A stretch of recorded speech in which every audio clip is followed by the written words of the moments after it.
Let us settle in, as the night draws close and the world outside grows still. The air is heavy with the quiet of late evening, and in the dim glow of a single lamp, we can drift back in time together. Imagine the 18th century, when the streets of London echoed with the clip of carriage wheels, when powdered wigs and silk waistcoats were marks of status, and when, beneath the polished manners of polite society, there pulsed a fascination with the forbidden. This was an age of elegance and contradiction, an age when moral sermons were preached from the pulpit on Sunday, and scandal was whispered over glasses of claret on Monday. It was into this world that a curious and controversial gathering took shape. It was a society that would become infamous for its secrecy, its provocations, and its deliberate dance along the edge of respectability. At its heart was a man named Sir Francis Dashwood, a figure as charming as he was irreverent, as quick to mock as he was to host. Born in 1708 to privilege and wealth, Dashwood traveled widely in his youth, tasting the pleasures of Europe and storing away the inspirations for the grand amusements he would one day stage. He had an appetite for theatrics, and a taste for parody, often dressing as clergy to poke fun at the Catholic Church, or commissioning outlandish costumes to wear at social gatherings. When he returned to England, Dashwood gathered around him a circle of friends, noblemen, politicians, artists, and eccentrics, men who, like him, enjoyed wit, wine, and the thrill of bending the rules. They called themselves the Order of the Friars of St. Francis of Wickham, though others preferred a more sensational name, one that hinted at darker things, the Hellfire Club. It was not, in truth, the first to bear that title. Decades earlier, there had been other groups, rowdy, blasphemous drinking clubs led by men such as the Duke of Wharton, but those had been disbanded by public disapproval. Dashwood's creation was more elaborate, more secretive, and considerably better funded. The first meetings were held at Medmenham Abbey, a former Cistercian monastery on the River Thames. Restored in an ornate Gothic style, it was part playground, part stage set. Dashwood had a Latin motto carved above the door, Fais ce que voudras, do what thou wilt. To him, it was a quotation from the Renaissance writer François Rabelais, a celebration of liberty of action, so long as no harm was done. But to a society steeped in religious conservatism, it was dangerously close to a declaration of moral lawlessness. Within the Abbey's candlelit halls, members would dine, talk, and engage in games of parody and satire, often dressing in monastic robes to mock the solemnity of the church. Over time, the club sought a more secluded meeting place. Dashwood oversaw the excavation and expansion of a series of chalk caves at West Wickham. These were no ordinary caverns. They became an underground world of torchlit chambers, winding passages, and the years after the quiet dissolution of the club were, in their own way, just as interesting as the nights when candlelight flickered over the chalk walls of the caves. It is often the case that a thing dies not in silence, but in the murmurs of those who cannot let it go, and so it was with the Hellfire Club. The members went their separate ways, some into politics, some into retirement, some into the slow fade of social obscurity, but the stories trailed after them like smoke from a long-extinguished fire. Those who had never set foot in the caves were often the most eager to describe what went on there. It is a quirk of human nature that the less we know, the more vivid the picture we paint in our minds. And so, in the taverns of London, in the quiet back rooms of gentlemen's clubs, and in the drawing rooms of country houses, the tales grew. A whispered account of a masked ball became, in the retelling, a night-long revel of masked debauchery. A mock religious toast turned into a full-blown parody mass. The women present, perhaps a handful of actresses or courtesans, became dozens of mysterious temptresses. Part of the appeal lay in the mixture of the sacred and the profane. In an age where religion was not only faith but a social structure, any mocking of its forms felt dangerous. The public imagined hooded figures chanting by torchlight, and they imagined these figures to be men who, by day, made laws in Parliament or advised the king.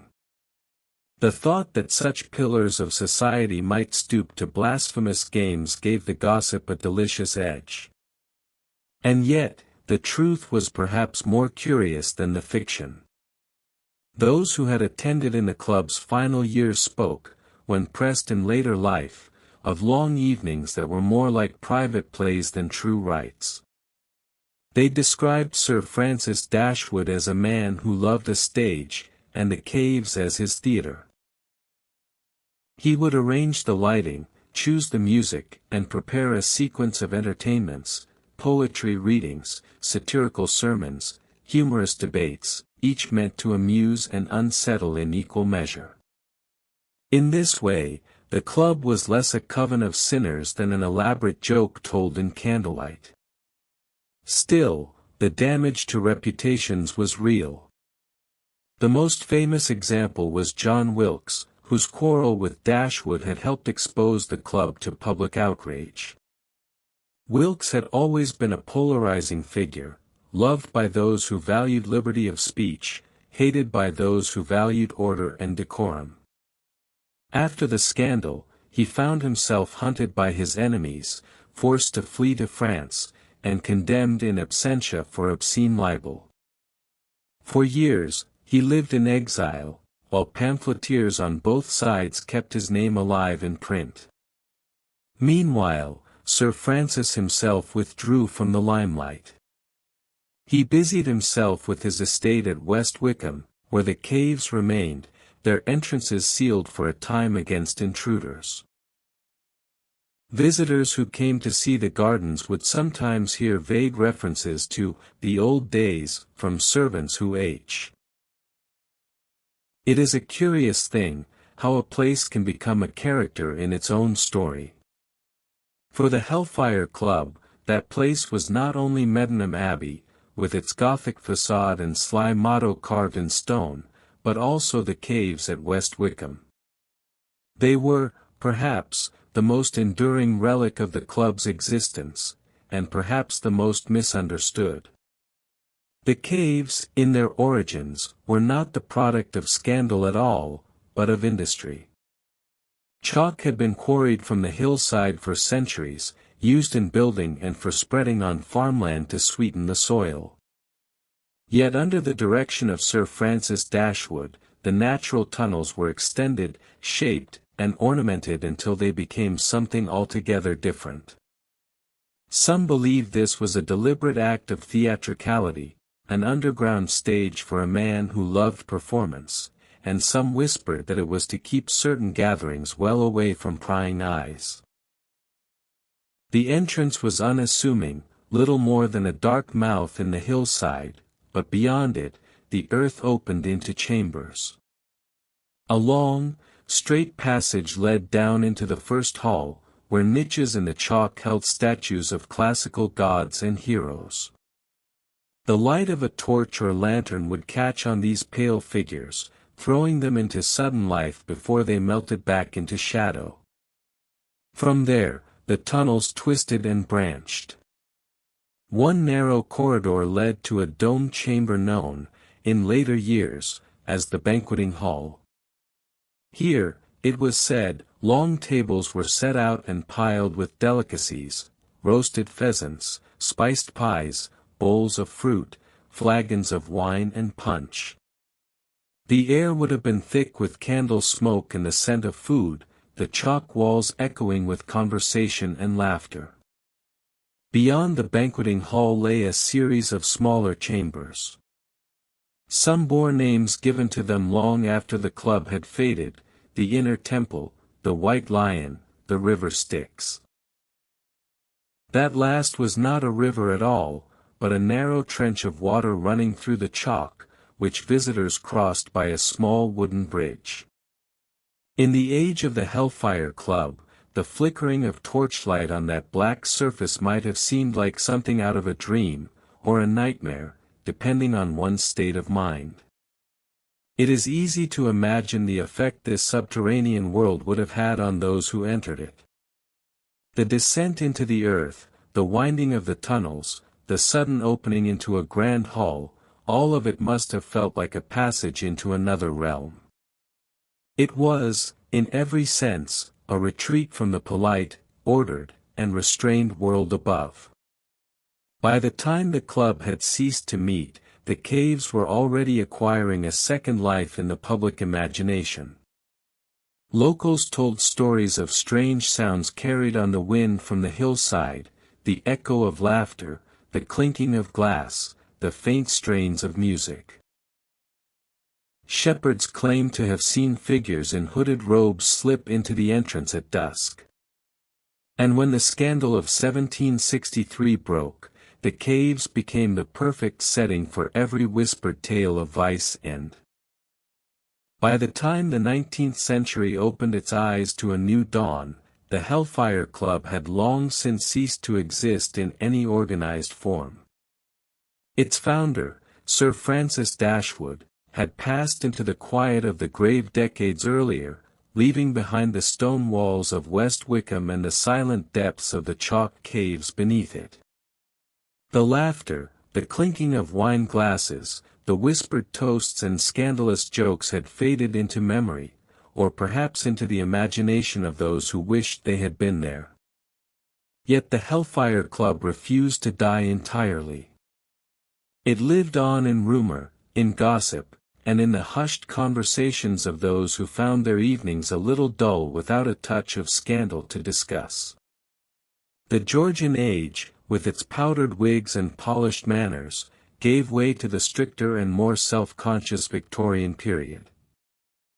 The Victorians, ever fascinated by tales of decadence, found the Hellfire Club an irresistible topic. Writers and journalists began to piece together stories, some from the faint threads of truth, others woven entirely from fancy. In coffeehouses and in the drawing rooms of London, the club was painted as a place of unbridled sin, of mock rituals, of political plotting, and sometimes even of devil worship. The truth, as with so many such tales, was likely far less dramatic. But truth rarely stirs the imagination in the same way as a well-embroidered lie. Tourists began to find their way to West Wickham, hoping to see the places where this secret society of sin had once met. The Abbey at Medmenham stood in its quiet spot by the Thames, its Gothic windows gazing out over the water, ivy climbing its walls. The caves, too, remained, long tunnels cut into the chalk, winding and damp, ending in chambers where shadows still played on the uneven walls. The locals, perhaps sensing opportunity, were happy to oblige visitors with stories. Some true, some invented, all told with a knowing wink. It was said that Sir Francis had modelled the club on earlier gatherings of libertines, perhaps borrowing from the French, perhaps from the more scandalous corners of London society. Some suggested that its motto, "Do what thou wilt," had been taken from the writings of François Rabelais, the French satirist. To the more moral-minded Victorians, the phrase was practically an admission of wickedness. Yet in truth, it was probably more of a statement about personal liberty and good company than about any dark arts. Still, the darker interpretation stuck. One could hardly open a newspaper in certain years without stumbling across a letter or a column in which some moral crusader referred to the Hellfire Club as a warning to the youth of England. In the popular imagination, the caves became a place of masked balls, of forbidden liaisons, of mock ceremonies lit by hundreds of flickering candles. The cold chalk walls were said to have echoed with laughter one moment and with strange chanting the next. Those who had never set foot in them seemed. It is a strange thing, how the passage of time softens even the most scandalous of reputations. By the final decades of the 18th century, the Hellfire Club no longer existed in the flesh, but it persisted stubbornly in the imagination of the people. In the smoky air of London coffeehouses, in the creaking taprooms of country inns, and even in whispered conversations between servants, the club had transformed from a real society into a half-mythical gathering of sinners, sorcerers, and politicians. Some who claimed to have been there in its glory days told their tales with a knowing wink, others with a theatrical shudder, as if even to remember it too clearly might invite some sort of curse. West Wickham itself became a place that drew curious glances. Visitors who passed through the village could not help but notice the hill crowned by the odd little church with its golden ball gleaming in the sunlight. And of course, there were the caves, long, damp, and winding, which were by then little more than curiosities in the landscape. Farmers avoided them after dark. Children dared one another to stand at the entrance for a full minute without flinching. And travelers, especially those of the more literary or political bent, often found themselves asking discreetly if there were any remnants of the old club still lingering below the earth. There were those who swore that strange noises could be heard in the dead of night, laughter that was just a little too deep, footsteps that did not belong to any living man, the faint clinking of glasses as though a banquet were still in progress somewhere under the chalk. Of course, most such claims were born of wine, or of a desire to make an evening's company lean in and listen. Yet, the very fact that these stories found willing ears spoke to how powerfully the Hellfire Club had lodged itself in the English imagination. The late Georgian and early Victorian periods were a golden age for scandalous recollections. Pamphlets appeared in London, their authors anonymous, promising to reveal the true secrets of the Hellfire Club. Some of these accounts were entirely fictional, invented to sell copies, others borrowed fragments of truth from people who had genuinely known members, or who had served them in small ways, a coachman here, a chambermaid there. The tales varied wildly. In one, the club's members were said to have performed blasphemous rites while dressed in the robes of monks. In another, they had dined on food prepared in the most peculiar shapes. In still another, they had invited actresses and courtesans to join them in masquerades so elaborate that the guests could not tell who was who. By the 1820s, the club's image had grown so colorful that it hardly mattered whether a thing had actually happened. A poet could refer to the Hellfire Club in verse, and his audience would nod knowingly, filling in the rest with their own imaginations.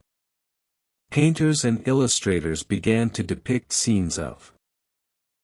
The years passed, but whispers have a way of clinging to stone, to soil, to the very air in a place like West Wickham. When the Hellfire Club's gatherings faded into the folds of history, it might have been expected that the silence would close over them like earth over a grave. But silence did not come, not entirely. The villagers still spoke of the club in low tones, particularly on winter evenings when the wind pushed down from the hill and the night stretched long. Children, half terrified and half thrilled, would dare each other to run to the entrance of the chalk caves and lay their hands upon the cold rock, counting to 10 before darting away. Some swore that if you pressed your ear to the wall long enough, you could hear faint music, the ghost of a harpsichord, or the low hum of voices chanting in an unknown tongue. Old John Weatherby, who had lived his entire 70-odd years in the village, claimed that his grandfather had once been a servant for a man who visited the caves in the club's final years. John's eyes would go far away as he spoke, as if he could see those events across the gap of a century. His grandfather, he said, had carried trays of wine down into the dark, where masked figures lounged on silken cushions and the scent of heavy perfume mixed with the acrid smoke of candles burning in iron sconces. Whether this was truth or embroidery, no one could say. But John told it so often, and with such conviction, that it became part of the village's unofficial history. As the 19th century moved on, the world changed. The old aristocracy that had once presided over such secret indulgences was slowly giving way to an England of factories, railways, and sprawling cities. The Abbey, once central to the club's mystique, grew quieter, its stones weathering under rain and frost. Travelers still came to see it, but now they were tourists, not initiates. They walked the gardens in daylight, not the tunnels by torchlight. Still, a few came seeking more than picturesque ruins. These were the seekers of the strange, the half-scholars and half-mystics who believed the Hellfire Club had been more than a nest of decadence, that it had been a gathering of occult minds, dabbling in powers better left untouched. It was in this spirit that, in the late 1820s, a thin pamphlet began appearing in certain London bookstalls. Titled Secrets of the Hellfire Club, it claimed to be an exposé written by a former member, though no name was given. The pages were filled with breathless descriptions of underground feasts, of rites conducted at midnight, of whispered invocations to ancient deities. The style was lurid, the tone sensational, but it sold. Gentlemen bought copies in the privacy of dimly lit shops, slipping them into inner coat pockets, while street hawkers shouted the title to passing carriages. It is likely that much of it was invention. The author no doubt understood that the public hungered for scandal. But in its own way, it kept tea. It is strange, how some places seem to live on long after the men who built them are gone. The Hellfire Caves of West Wickham are such a place. By the end of the 18th century, the club that had once been the whispered talk of England was fading from living memory. The boldest of its founders had grown old, and the taste for such brazen mockery of church and king had shifted with the political winds. Yet, as often happens, the stories lingered. They grew in retelling, taking on the shape of legend. Sir Francis Dashwood himself lived to a respectable age, passing away in 1781 at the age of 73. By then, the wildest of the Hellfire gatherings were decades behind him. He had turned his energy toward more conventional pursuits, overseeing improvements to his estate, dabbling in local politics, and lending his support to civic works. Some say he even mellowed, perhaps realizing that the world he once poked fun at had grown too serious to laugh at in quite the same way. Still, those who had known him in his youth could not quite reconcile the dignified gentleman of later years with the masked libertine who once presided over the club's mock rituals. After his death, the West Wickham estate passed to his heirs, who were far more cautious in how they maintained their inheritance. The chalk caves, dug at such expense and labor, remained, but without their master, they fell silent. The candles were snuffed out. The wine cellars stood empty. The long, twisting passages became the domain of dust, bats, and silence. Yet villagers still avoided them after dark. Too many tales had been told of what had gone on inside, and a place's reputation is harder to bury than its stones. By the early 19th century, West Wickham was a quieter place. The wars with France consumed national attention, and England's appetite for scandal turned elsewhere. Still, from time to time, travelers came seeking the old caves. Some were simply curious, hoping for a glimpse of the place where noblemen had danced in masks with women of dubious repute. Others came with more romantic notions, imagining satanic rites or hidden treasures. They were often disappointed. There was nothing left but damp chalk walls and the faint smell of earth. But every so often, someone swore they heard something in the dark, a whisper, a footstep, or the echo of laughter. In the 1820s, a London pamphlet appeared under the title Secrets of the Hellfire Club.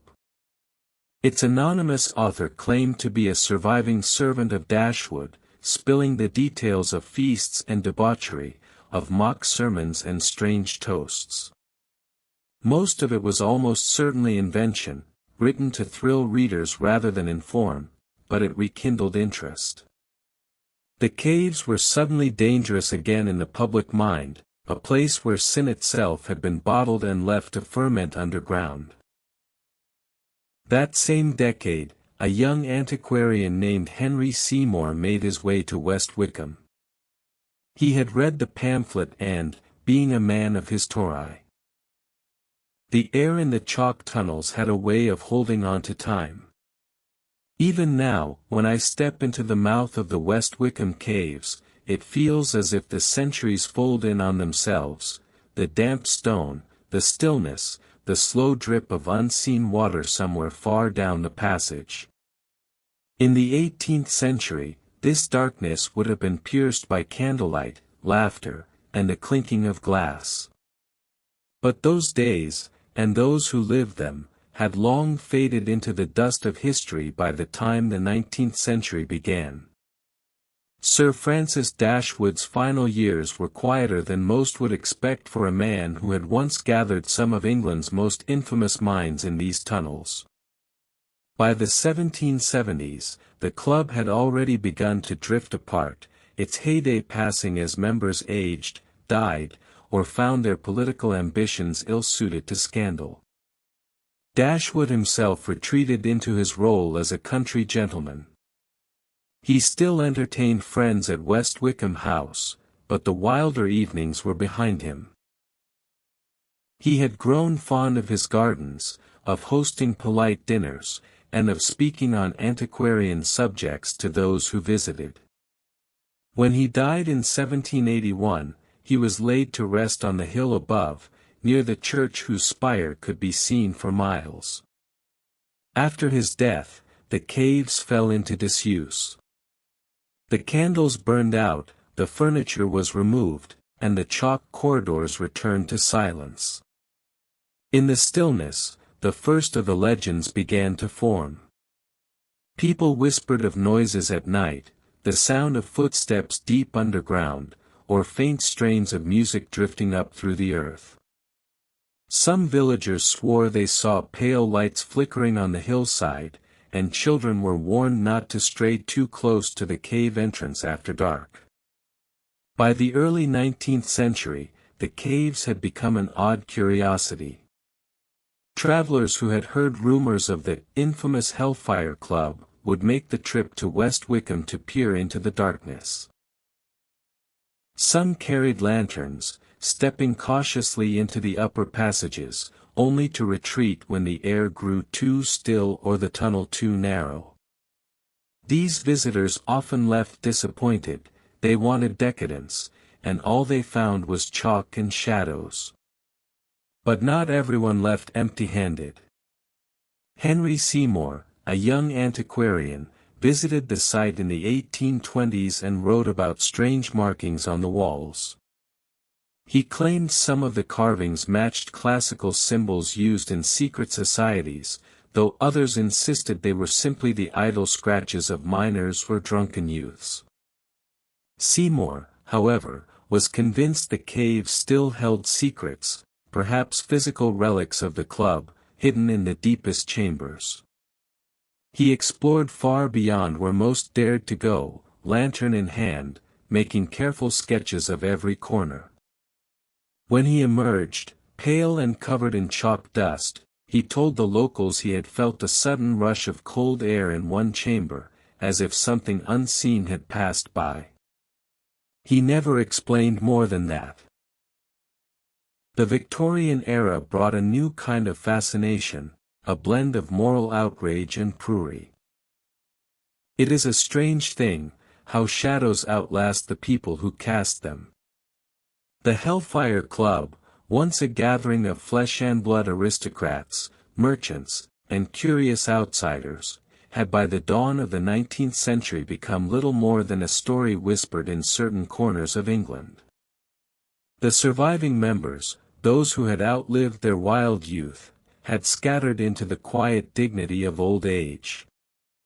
Some had retired to estates in the countryside, others buried themselves in political or charitable work, as though hoping the respectability of later years might smooth away the rough edges of their younger indulgences. Yet the club left behind something stubborn, its reputation. The Hellfire Caves, carved into the chalk hills near West Wickham, no longer echoed with laughter, music, or drunken toasts. They were silent now, save for the occasional drip of water from the ceiling or the shuffle of some small animal nesting in the dark. But in that silence, imagination flourished. Travelers who passed the entrance would pause and peer into the gloom, wondering what exactly had gone on in those chambers below. By the mid-1800s, stories of the club's excesses had ripened into folklore. In some versions, the members had sold their souls to the devil, in others, they had engaged in black magic, or worse. The truth, nights of wine, banter, masquerades, and occasional mischief, was already too tame for a public increasingly hungry for the macabre. And so, as the decades passed, the Hellfire Club transformed from a gentleman's folly into a spectre that could be shaped to suit the fears and fantasies of any age. Some local villagers swore they had seen lights flickering deep inside the caves at night, long after the club had dissolved. A farmer's son once claimed he heard faint music while walking home past the hillside, a harpsichord, he insisted, playing a tune too old to be in fashion. It was, perhaps, a trick of the wind, or a fox calling in the distance, but it was enough to keep the stories alive. In the Victorian era, the caves became a curiosity. Gentlemen antiquarians, ever eager to explore and catalogue relics of the past, came with lanterns and notebooks. They scribbled observations about the architecture of the tunnels, the curious symbols carved into the chalk, and the large, banqueting hall, deep underground. Some claimed these were remnants of pagan rituals, others simply admired the eccentricity of the design. A few published articles in London periodicals, describing the caves as an oddity of Georgian England, a relic of a more playful, if morally lax, time. The Victorians, with their fascination for the supernatural, added new layers to the myth. Spiritualist circles in the 1860s held séances in the tunnels, convinced that the unique acoustics and heavy air might better attune them to voices from the other side. Mediums claimed to have contacted the spirits of Dashwood and his companions. Whether they truly believed this or merely enjoy. The Hellfire Club's legend did not die with the last of its 18th-century revelers. If anything, the centuries only gave it time to ferment into something stranger, wilder, and far more tangled in the popular imagination. By the late 20th century, its reality had been blended so thoroughly with rumor that even professional historians found themselves wading through a swamp of half-truths and deliberate invention. What had begun as a handful of eccentric noblemen meeting in secret beneath West Wickham Hill had somehow transformed into a sprawling mythology involving occult rituals, political blackmail, demonic pacts, and the whispered suggestion that the club had never truly disbanded at all. The story had a way of catching hold in the minds of those predisposed to see hidden hands behind the events of history. Conspiracy theorists pointed to the strange fact that many of the original Hellfire members had been people of considerable political influence. Was it not possible, they argued, that the club had served as a crucible for decisions that shaped Britain's imperial policy? Perhaps treaties were influenced not in Parliament but in candlelit chambers beneath the earth, with goblets of wine and knowing glances sealing the fate of colonies far away. Such speculation often relied more on atmosphere than evidence, but atmosphere was something the Hellfire Caves had in abundance. By the 1980s, the caves were as much a stage set as a historical site. Tour guides, eager to keep visitors entertained, leaned heavily on the darker, more sensational aspects of the legend. Stories of black masses, of toasts made to the devil himself, and of spectral women in white who drifted silently through the tunnels, became part of the standard narrative. No one seemed to mind whether these tales had been recorded by contemporaries or invented decades later, they simply felt true. And in the realm of folklore, feeling true is often enough. Television producers took note. Documentary crews began to arrive, lugging cameras down the steep chalk corridors, their lighting rigs flooding the banqueting hall in harsh electric glare. Some came for sober historical programming, others aimed straight for the paranormal. In 1994, a particularly sensationalist segment aired on a late-night British TV series devoted to unsolved mysteries. It featured a breathless presenter pacing through the caves as he described the ritualistic excesses of Dashwood's club, his voice dropping to a near whisper when hinting at human sacrifice. Naturally, there was no proof of such acts, but that hardly mattered. The very lack of evidence made the legend more alluring. After all, what self-respecting secret society leaves behind a tidy paper trail? In parallel, the Hellfire Club found a second life in fiction. Novelists borrowed the name freely, using it for everything from Victorian thrillers to modern spy stories. Screenwriters sprinkled references into films, television dramas, and even ch.